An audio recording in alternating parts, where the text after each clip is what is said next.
Señor Insulza, muchas gracias por estar junto a nosotros aquí en CNN Prime, muy amable. Muchas gracias, muy buenas noches.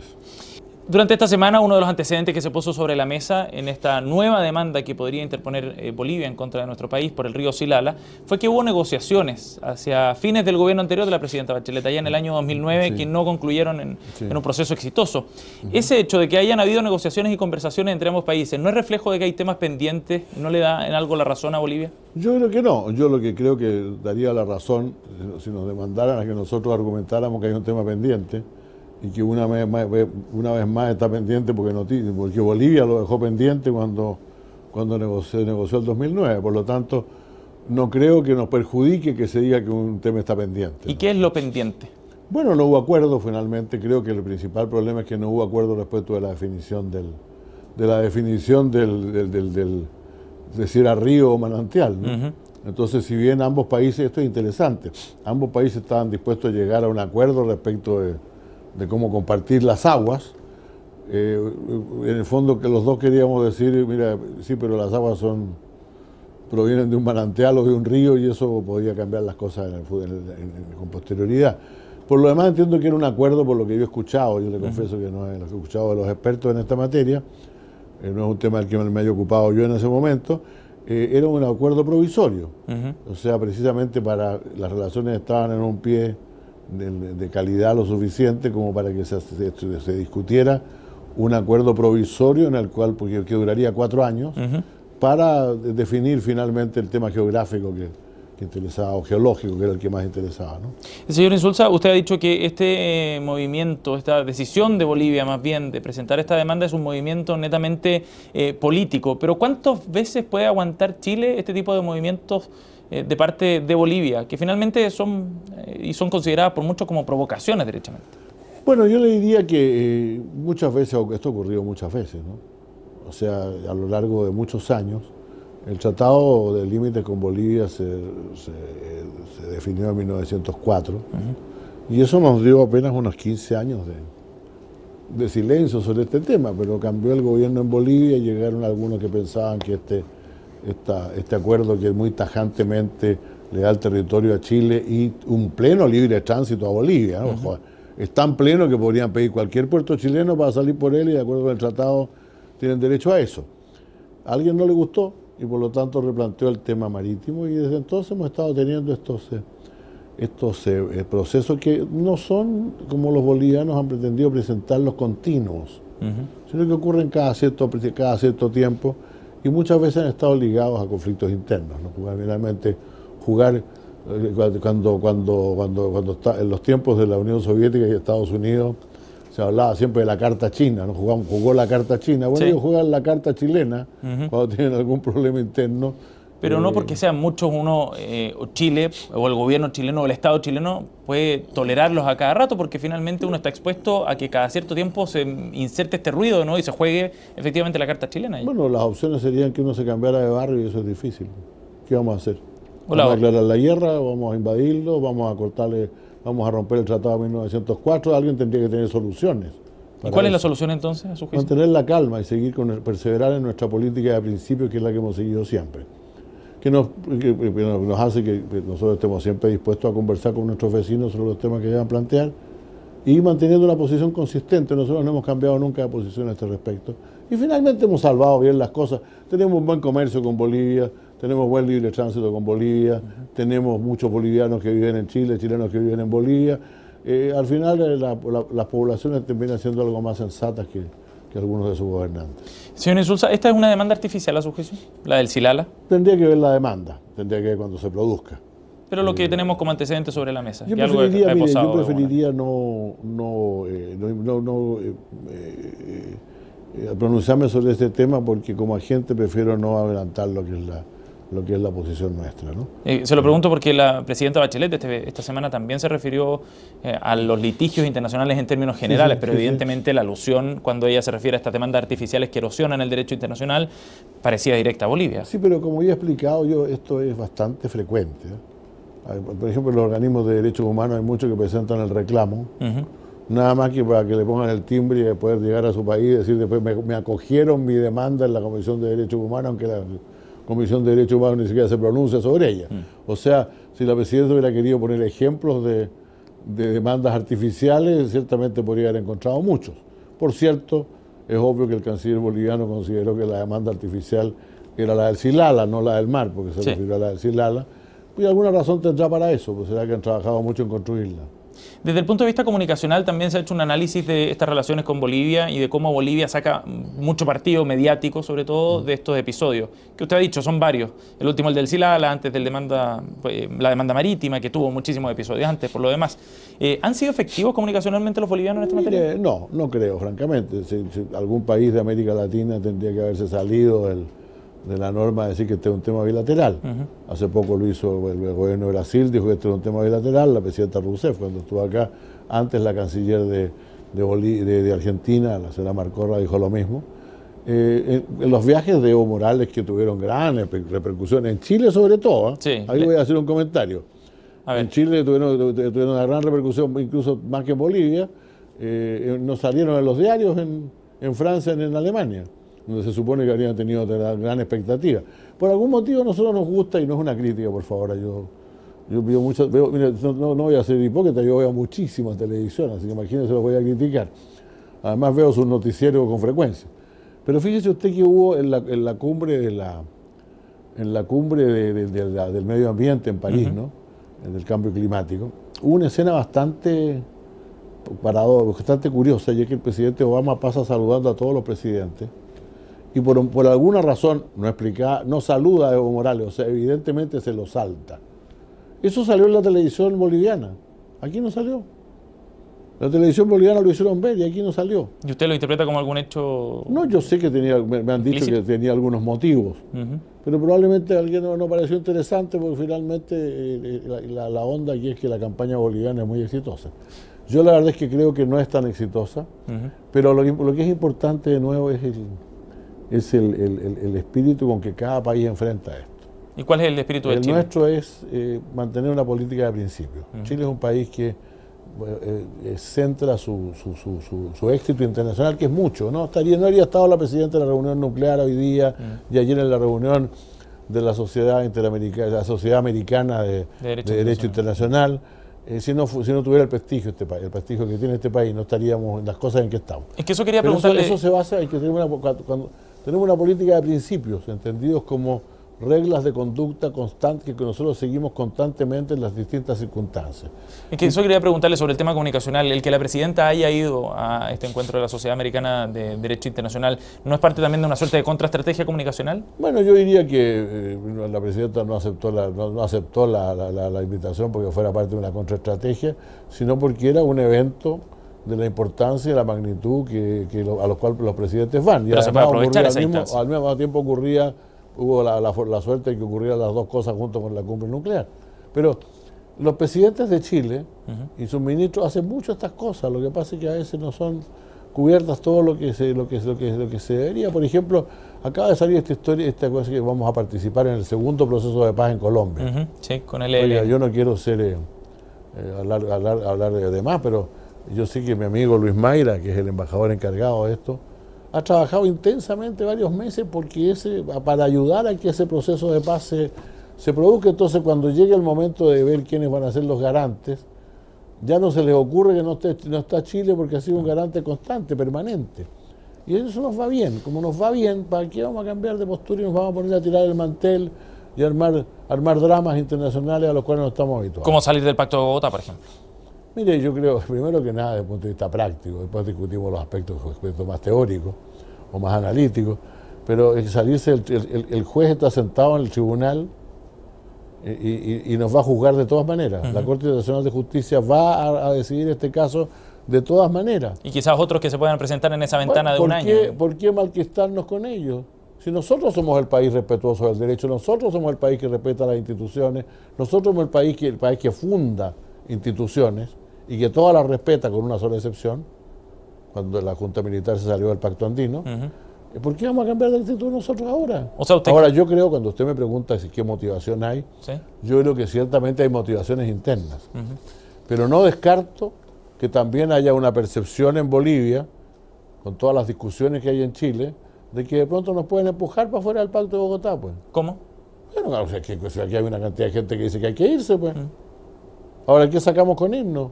O sea, si usted dice que hay que mantener esta línea y que no es necesario salir de este sistema de derecho internacional, ¿usted entonces cree que la Corte sí falla en derecho? Yo creo que sí falla en derecho, por cierto. Lo hizo en el caso peruano también, Yo en la creo demanda que sí, peruana. por cierto. Ahora pues, yo puedo no estar de acuerdo.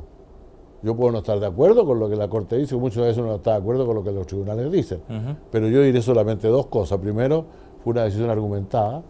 Y segundo, en lo principal, le dio la razón a Chile, pues. Si no olvidemos que la demanda de Perú era ni más ni menos que se siguiera el curso del límite terrestre hacia el océano, lo cual significaba una línea que nos quitaba una cantidad inmensa de millas y en la costa misma. No estamos hablando 90 millas más arriba, no, en la costa propiamente tal. Y eso la Perú alegaba, y tenía argumentos, que los convenios pesqueros firmados en el año 50 no eran un convenio de límite marítimo. Y nosotros argumentamos que sí lo eran y ganamos eso. ¿Por qué nos olvidamos de eso? Pero aquí lo principal, como digo, es que nosotros no nos viene bien el cambiar de línea hoy día. No nos convendría y creo que sería un profundo error. ¿En qué estado quedaría o en qué situación quedaría Chile en el concierto internacional si es que saliéramos del Pacto de Bogotá? Hagamos un poco de ficción. Mire, salir del Pacto de Bogotá es lo que siempre se puede hacer. Hay países de América Latina que no son parte del Pacto de Bogotá. Argentina no lo ha sido nunca. Pero la Corte Internacional de Justicia sigue siendo la Corte Internacional de Justicia. Y ahí están hoy día Gran Bretaña litigando con las Islas Marshall, junto a la Gran Bretaña, Pakistán y la India litigando con las Islas Marshall, que quieren precisamente cobrarles una promesa no cumplida de hacer de proceder al desarme nuclear. Ahí hay una cantidad de países hoy día, a la Corte no le faltan casos, porque es el organismo, estaremos de acuerdo en que no existe organismo internacional más importante en el mundo que las Naciones Unidas. Todos los países del mundo son de las Naciones Unidas. Sí. Y sin embargo, algunos olvidan que hay 5 organismos, que las Naciones Unidas tienen solo 5 órganos principales. La Asamblea General, el Consejo de Seguridad, el Consejo Económico Social, el Consejo Fiduciario y la Corte Internacional de Justicia, que está en la Carta. Entonces, ¿por qué denostar a la Corte Internacional de Justicia, que es la Corte de Naciones Unidas? Entonces, ¿usted por qué cree que hay algunas voces y algunos ex cancilleres incluso que plantean que hay que salirse del Pacto de Bogotá? ¿A qué lo atribuye? No lo sé y me apena. Le voy a decir por qué me apena, porque algunos de esos diplomáticos que hoy día escriben, y algunos escriben en los diarios, todavía dicen que... parece que no recuerda que ellos vivieron su carrera diplomática en el aislamiento. Hay una cantidad de gente que vivió en el peor aislamiento, cuando a Chile le ganaban las votaciones en la OEA por N-1. Sí. A donde íbamos nos sacaban a pasear. ¿Por qué quieren hacer lo mismo? Señor Insulza, no se entiende muy bien eso. Quería abordar también otros temas que tienen que ver con la contingencia política. Una frase de una de las últimas entrevistas que usted dio al diario La Segunda, que va dando vuelta también, y a una columna posterior. Tiene que ver con el clima político que se está viviendo en nuestro país. Usted decía que no veía un clima tan enrarecido, salvándolo del 73 en el último tiempo. No había comparación en ese sentido. ¿Qué características de este momento político son las que a usted lo llevan alerta? Bueno, yo creo que en ese momento había una situación en que prácticamente todo el mundo no solamente era acusado, sino que el que opinaba algo distinto también era acusado. Creo que eso ha mejorado, fíjese. Si usted me pregunta a mí, esto fue hace unos 2 meses, si no me equivoco. Creo que las cosas están más tranquilas. Creo que eso ha tenido que ver con el hecho que los fiscales han ido haciendo su trabajo y han ido saliendo las cosas. Creo que ha tenido que ver también con que las fuerzas políticas de alguna manera están más concentradas ya en el proceso político mismo. Ya han despachado las principales leyes sobre gasto electoral y sobre todo este tipo de cosas. Pero mi duda ahora, esto no significa que no vayamos a seguir, dos cosas. Esto primero va a seguir todavía por algún tiempo y segundo va a dejar huella profunda. Por cierto que va a dejar huella profunda, pero por lo menos yo soy un poquito más optimista que lo que era cuando hice esa declaración. Pero mi pregunta es si se refiere solo a esas críticas por las declaraciones que se hacen en público, por lapidaciones que se hacen a veces, o bien por las características y por el efecto que puede tener esta crisis política en nuestras instituciones y en el sistema democrático. No, yo creo que hoy día, yo creo que el sistema democrático y democrático es fuerte, ciertamente uno quisiera que el Congreso, por ejemplo, tuviera la fortaleza que tiene hoy día el Poder Judicial o la Presidencia, que también, finalmente, también han sido afectadas y remecidas, pero de alguna manera son instituciones más sólidas. Pero yo creo que el Congreso, yo espero que el Congreso, que ha cambiado sus mandos ahora y que está empezando con una intensa agenda legislativa, se ponga a la altura de lo que el país quiere. Si finalmente a todos nos entretiene mucho cuando hay una buena pelea en la televisión, nadie se la pierde. Sí, pero estas peleas son dramáticas las del último tiempo. Pero de pronto, todos sabemos que lo que la gente quiere son acuerdos. Lo que la gente son más entretenidas las peleas que los acuerdos. Pero la gente lo que quiere es un acuerdo. Entonces yo creo que en la medida en que el Congreso sea capaz de ir despachando una agenda legislativa y de buscando acuerdos, porque ya no estamos felizmente en lo mismo que hace 2 años atrás, en que hablar de acuerdos o de consenso era casi como decir un garabato. Hoy día la gente, está claro que la gente quiere acuerdos, quiere que el país salga adelante, pero tenemos problemas, hay crecimiento económico bajo todavía, entonces es un buen momento para que el mundo político se deje de pelear y empiece a ponerse finalmente a producir resultados. Pero usted perfila un acuerdo, por ejemplo, mayor para solucionar esta crisis política y la crisis de legitimidad. Se lo pregunto en particular porque todas las semanas conocemos datos nuevos y antecedentes nuevos como una suerte de goteo del financiamiento irregular de campaña. Aparece una empresa distinta o un político distinto o una fundación o un pariente de algún político que nos lleva el tema de nuevo. Y mi duda es si es que ese goteo permanente, si se extiende por 1, 2 o 3 años, quizás quién sabe cuánto, depende de las investigaciones finalmente, eso puede generar daños profundos en la democracia. Si es que uno ve los niveles de confianza en las instituciones que hay hoy día, no los habíamos visto en muchísimo tiempo. Como esto es una cosa, estamos hablando más bien de la situación actual, yo no descarto que puedan surgir nuevos asuntos que no veo con mucha claridad cuáles podrían ser. Sí, es una caja de Pandora. Yo creo que sí, claro, siempre se puede abrir una caja de Pandora, pero yo tengo la confianza que esto va a ir amainando a medida que vayamos avanzando en el resto del año. No quisiera que nada que diga parezca que eso no es lo que interesa, eso es lo que interesa. Ahora, yo creo que entre las fuerzas políticas se perciben la disposición a buscar algunos entendimientos para sacar adelante la agenda. Naturalmente, no para hacer borrón y cuenta nueva y echarle a tierra al asunto, pero sí para ir sacando adelante una agenda más constructiva. Es que el año 2003, cuando usted lideró precisamente estos acercamientos políticos con Pablo Longueira en la oposición, entonces, para una solución de Estado en materia de financiamiento, para solucionar el caso Mobgat y la crisis que se vivía en ese momento, eso fue en paralelo al ámbito judicial. ¿Hay espacio hoy día para un asunto similar, para que la justicia siga trabajando por una línea y en paralelo los partidos políticos, ya que transversalmente al parecer están involucrados en financiamiento irregular, puedan diseñar alguna agenda o un acuerdo de ese nivel? Bueno, ya han diseñado una agenda, ¿no? Pero ha sido insuficiente. Yo no sé, pueden quedar algunas cosas todavía, pero la verdad es que yo no hubiera esperado jamás que los partidos políticos aceptaran alcanzar los niveles de transparencia que han alcanzado con las últimas leyes que se están dictando. ¿Le parecen muy altos los niveles de transparencia? ¿Le parece que es un cambio grande? Son importantes, sí, son importantes, por cierto. O sea, porque finalmente si usted dice que los partidos políticos pueden pedirle al Tricel que supervise sus elecciones, alguien podrá decir, no, debería ser obligatorio. Todos sabemos que si lo hace uno, lo van a hacer todos, pues. Eso ya. O sea, hasta en Venezuela la oposición le pide al Tribunal Electoral venezolano que le supervise sus elecciones. Entonces, yo estoy seguro de que eso va a ir ocurriendo. Pero cuando uno ve esta ley antifiltraciones, por ejemplo... yo ¿sabes lo que me pasa? Yo estoy en desacuerdo en dos cosas. Primero que nada, yo creo que si hay filtraciones graves de parte de funcionarios obligados por el secreto, se les sanciona administrativamente como corresponde, pues. Tomará las decisiones la Fiscalía o la Corte Suprema en su caso. Pero este cuento de estar mandando a la cárcel a la gente en este país a cada rato es realmente... eso todavía es un símbolo de la exasperación con que hemos vivido en los últimos años. Sí, y se vio precisamente como un intento de la clase política transversalmente, porque salió aprobado en unanimidad en el Senado, precisamente por bloquear que se conozcan más datos respecto a este tipo de investigaciones. Si hemos sabido algo de las investigaciones de financiamiento irregular, ha sido por filtraciones principalmente. Bueno, yo la verdad es que yo no estoy de acuerdo. Yo quiero decirle, francamente, yo lo leí estando fuera y no estoy de acuerdo.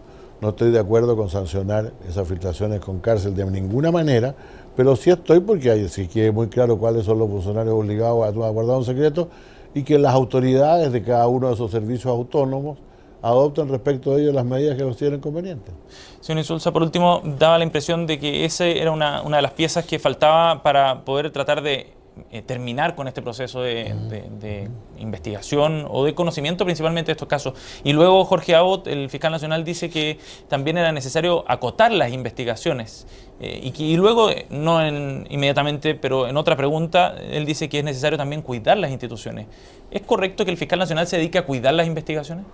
Bueno, yo creo que acotar es claramente decir, mire, pedirle a los fiscales que ya de una vez por todas separen la paja del trigo, se concentren en lo importante y no anden persiguiendo cualquier cosa que se diga por ahí, si no han conseguido datos. Ayer, por ejemplo, un abogado, algún fiscal, lo leí, digo el ejemplo, dijo, no tengo antecedentes para acusar a alguien, que está acusado hace varios meses. Entonces está bien, pues ya, si no tiene antecedentes, pues ya, cierre la carpeta y dedíquese al otro. Yo entiendo que lo que hizo el fiscal Abot fue decir, pedir eso fundamentalmente.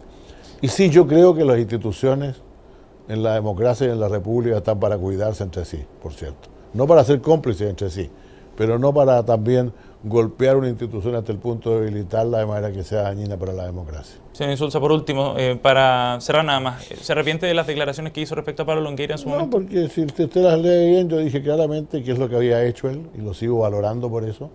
Creo que le presenté 2 ocasiones clarísimas en las cuales él hizo un servicio señalado a la República, haciendo que una elección no fuera trunca con la ausencia del partido que en ese momento era el mayor partido del país, sino que él, que pudo haber sacado todas las ventajas, dijo no, vamos a modificar la ley, y después ofreció su concurso para sacar precisamente lo del año 2003. Si a esto le agrego otras ocasiones, él tiene una hoja de trabajo como actor público que es muy limpio y muy fundamental. Pero dije también que eso no lo ponía al margen de la ley. Lo único que yo me permitía decir es que primero supiéramos cuáles eran las acusaciones, vieron cómo se defendía y dejáramos que los jueces lo juzguen. Y yo sigo creyendo eso respecto de Pablo Longueira y de todos los demás, A mí no me gustó cuando fue gente a gritar y insultar a los acusados cuando entraban al tribunal en los primeros casos, el Penta, etc. Todas eran personas protegidas por la presunción de inocencia. La presunción de inocencia, además, es bueno que el público lo entienda, es para los débiles. No es para los fuertes tienen otras formas de defenderse. Es la gente común la que tiene derecho a que se le crea y se le considere inocente hasta que se le declare culpable. Y esas instituciones, la prescripción, la presunción de inocencia, todas esas, son pilares de la justicia en la democracia que no debemos perder nunca de vista.